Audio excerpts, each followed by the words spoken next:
All signs, hello. Ito yung gustong sabihin or na iniisip or nararamdaman netong person ninyo sa inyo. May label man kay walha. Basta itong person na nasa isip nyo or special someone ninyo. Start tayo kay Aries.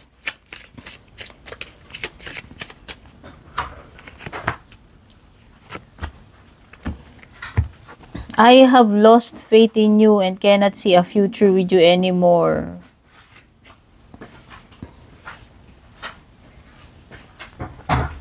Kaya lang nakadepende siya sa'yo. Kaya hindi ka pa rin niya ma-let go. Ang gulo na ito. May codependency issues kasi dito sa connection ninyo Pero parang hindi niya na nakikita ang magandang future ninyong dalawa. But then, hindi pa rin siya hindi ka pa rin niya mahiwalayan, hindi pa rin siya makakalas sa'yo. Pero hindi niya na nakikita na wala siyang magandang future na nakikita sa inyong dalawa. Hindi ka pa rin niya ma-let go. Kasi nga, siya mismo. Pwedeng dependent itong person na to sa'yo. Okay? So, confusing. Siya, parang magulo. Taurus, niisip, nararamdaman or gustong sabihin sa'yo na itong person na to.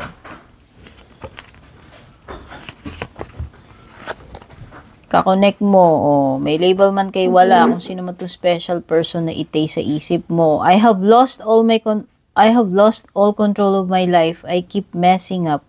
This connection bores me to death. I need something more exciting. Pasaway itong person na to. Taurus, huwag mo naintindihin to. Unang-una yan, magulo buhay niya. Sarili niyang buhay, di niya maayos. So, lagi niyang minimess up yung relationship ninyo. Walang magawa tong taong to sa buhay niya. Tignan mo, sinasabi niya pa, nabobore pa siya sa connection ninyo. Bakit? Bakit ka pa magstay dito kung ako sa'yo, Taurus, diba? Pwedeng hindi na kasi siya masaya. Oo. Baka nung una okay naman kayo. Una akala mo okay kayong dalawa. Pero lumilitaw din yung tunay na kulay eventually. No? Siya na mismo yung parang nanawa or nabore sa connection nyo. Tapos siya na yung wala out of control na tong person na to. Okay? Alam mo na yan. Saan papunta yan, dear? Gemini. Niisip, nararamdaman, or gustong sabihin sa'yo na itong person na to. May label man kay wala kung sino man itong special person na ito. I am seeing someone but I am not ready for you to know about them yet. Oh, isang kataksilan, Gemini. I have karmic debts that need to be paid before I can come back to you. Okay, so parang naman. Hindi ko alam, pero parang na-disconnect din naman kayo nitong person na to. Or hindi ko alam kung nag-time out ba kayo sa isa't isa. Pero yun na nga, baka naman ganun lang, baka nag-cool off lang kayo. Wala naman kayong sinabi na ayawan na, pero meron na siyang dinidate na iba, or kachat na iba. May nakilala na siyang iba. At ang saklap nun, hindi niya rin sinasabi sa'yo. Okay? So, yun na nga. Kung nag-cool off kayo neto, Gemini, asahan mo na. Parang nag-aalangan na rin siya na mag-reconnect sa'yo. If ever. Kasi nga, this person is seeing someone new. At hindi niya masabi sa'yo yun. So, in short, pwedeng may guilt din siya. No? Pwedeng nag-i-enjoy din siya doon. Kailangan niya muna daw pagbayaran itong mga karmic debts na to bago siya makabalik sa'yo. So, yun na nga. Mukhang disconnected kayo nito at mukhang for sure na yung disconnection ninyo. At least nalaman mo, Gemini. Cancer. Niisip, nararamdaman, or gustong sabihin sa'yo nitong person na to. Person na kakonect mo. May label man kay wala, person na nasa isip mo, special someone mo. This connection bores me to death. Parang naulit lang to. Yung sa isang sign. Baka kayo yung dalawa. Hindi ko alam kung sino yung sign na yun Ganitong ganito. Baka naiimbierna na to. Or pareho na kayo nagkakaimbiernahan. Pero pinag-uusapan natin kung ano iniisip, nararamdaman niya Siya na yung nananawa dito na umay or ewan ko kung napagod na siya sa relationship nyo, connection ninyo. Na ngayon parang wala na siyang gana. Bored na siya sa'yo or sa relationship. Oo nga, mukhang doomed na ito. Kasi parang hindi niya na iniisip yung future ninyo. Iba na Nawalan na siya ng gana. Naghahanap na siya ng mas exciting. Baka naghahanap na ng kapalit mo ito, Cancer. Leo,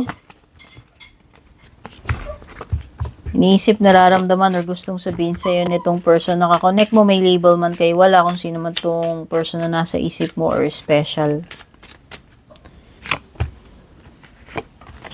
This situation has become very difficult for me to manage mentally. It is draining me. I cannot listen to your voice. It affects my soul.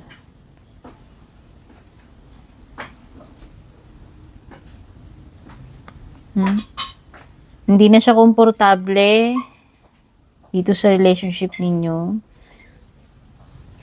Oo. Baka. Parang awkward na Awkward na yung nararamdaman niya. Nade-drain na siya. So, pwedeng na to. Pagod na or nagsasawa na. Or hindi niya na kayang makipag-deal sa'yo. Hindi ko alam. Virgo. Iniisip, nararamdaman, or gustong sabihin sa'yo nitong person na nasa isip mo, kakonect mo, may label man kayo, wala. Kung sino man itong person na nasa isip mo, special someone.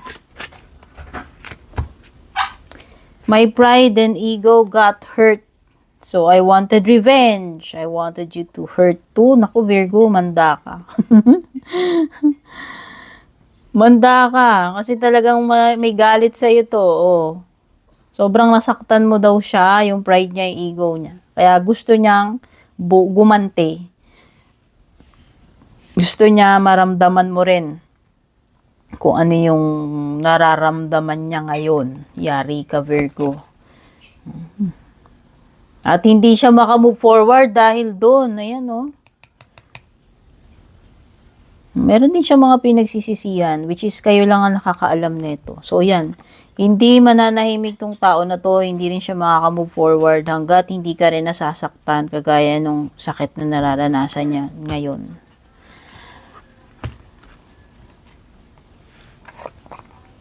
Next, Libra.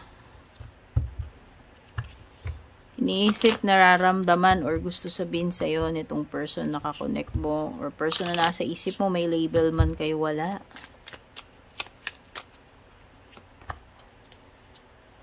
Ouch. I feel abandoned by you and it is triggering my childhood traumas. I smile on the outside but I am dying on the inside. Libra, dinudurog mo tong person na to. Without you knowing or pwedeng aware ka. No? Aware ka man hindi. Feeling niya, nawawala na yung feelings mo sa kanya. Feeling niya, lumalayo ka na. Feeling niya, inaayawan mo na siya. And sabi niya, natitrigger daw yung traumas niya. So, pwedeng childhood trauma or pwedeng trauma niya sa ex niya or past niya. Patawa-tawa lang to, pa-smile-smile. Mukhang okay outside but inside, ayan. Durog na tong person na to. Halos mamatay na siya daw. Ganon ka-importante sa kanya. Ganon kanya ka-love or ganon kanya ka-gusto. Kaya lang, nararamdaman niya na, ano tawag dito? Nawawala na yung spark between you and this person. So, yun, nasasaktan siya sobra. Pero, hindi lang halata or hindi lang niya, alam mo yon, siguro tinatago niya or ayaw mo lang makita. Scorpio. Ano yung iniisip, nararamdaman, or gustong sabihin sa initong person na kakonect mo, person na nasa isip mo, may label man kayo, wala. Or ano ba yung mga gusto niyang sabihin sa'yo? Na pwedeng hindi niya masabi. I feel overwhelmed. I am drowning in my own thoughts. I know what I'm doing. I play dumb to keep you confused. Ano ba to? Wala akong idea as of now. Pero mukhang hindi siya okay sa nangyayari sa inyo. Ayan, no, the fact na na-overwhelm siya. At ang dami-dami niyang naiisip. Kunwari, nagtatanga-tangahan na lang siya para hindi mo mapansin or mahalata. O baka may is there something wrong? May ginagawa ka bang mali or maaring nakakasakit dito sa person na to? Na nagpipretend na lang siya. Ganun ka special sa kanya. The fact na nagtitiis siya or ewan ko, or pwedeng may iba siyang pinaplano o baka susurpresahin ka, gugulatin ka na. Nakakala mo, hindi ko alam yung ginagawa mo. Parang gano'n. Kasi parang ginagawa niya, nagpi-play dumb siya. Para lang, hindi mo malaman na alam niya yung ginagawa mo. Pero very aware tong person na to. And ang dami na niyang iniisip siguro or pinaplano. Okay? Sagittarius, Sun, Moon Rising. Pwede rin naman, Sun, Moon, Rising, Venus, Cross Watchers. Ito yung iniisip, nararamdaman, or posibleng gustong sabihin sa'yo nitong person na to na hindi niya masabi or hindi pa niya nasasabi sa'yo. So, ito. Kung sino man tong special person, may label man kayo o wala.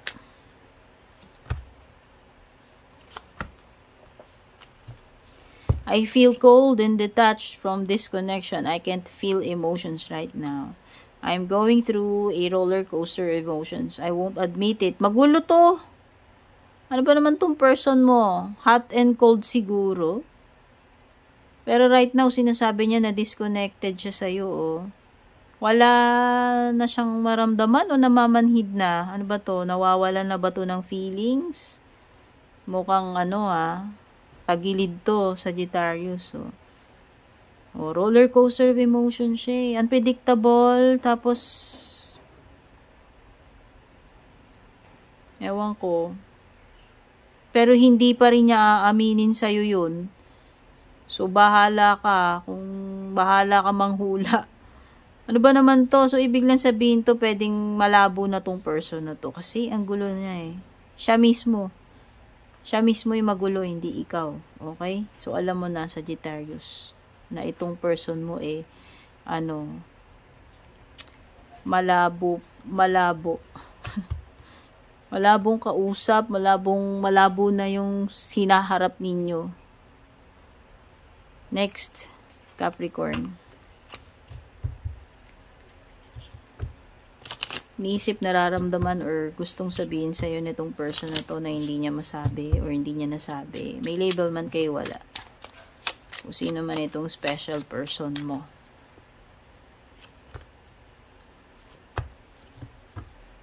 I cannot give you what you want or deserve. I'm sorry. I'm not sure I can meet your expectations. Tugma yung dalawang cards, Capricorn. This pressure is too much for me.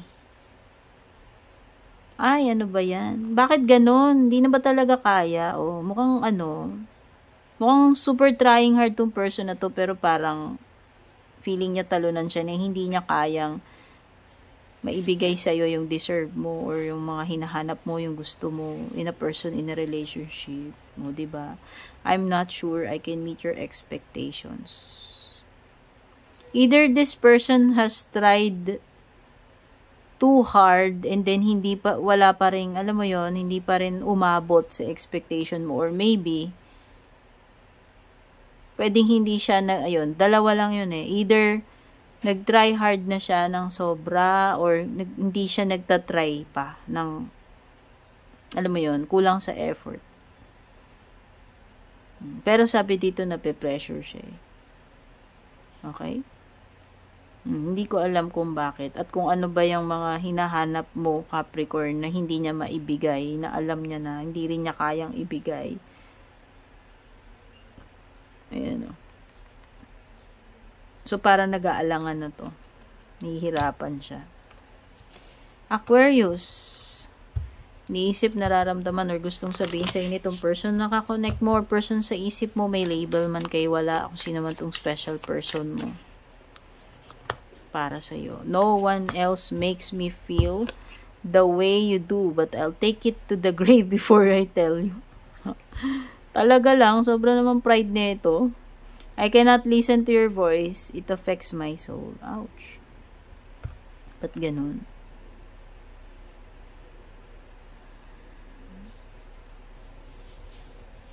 No one else makes me feel the way you do. O, diba? Ibig sabihin, nakikiliti mo tong tao na to deep inside eh. Pero hindi niya sasabihin. Bakit kaya? Sabi niya, umabot man sa grave pero hindi mo pa rin malalaman yun, hindi niya aaminin. Ano ba to? Baka naman hindi makaporma sa'yo to kasi baka taken ka na. Or too much pride lang talaga hindi niya o torpe, ewan ko basta. No, baka kasi hindi siya available or hindi ka na available. Ewan ko kung sino sa inyo. No, pero aminado siya na talagang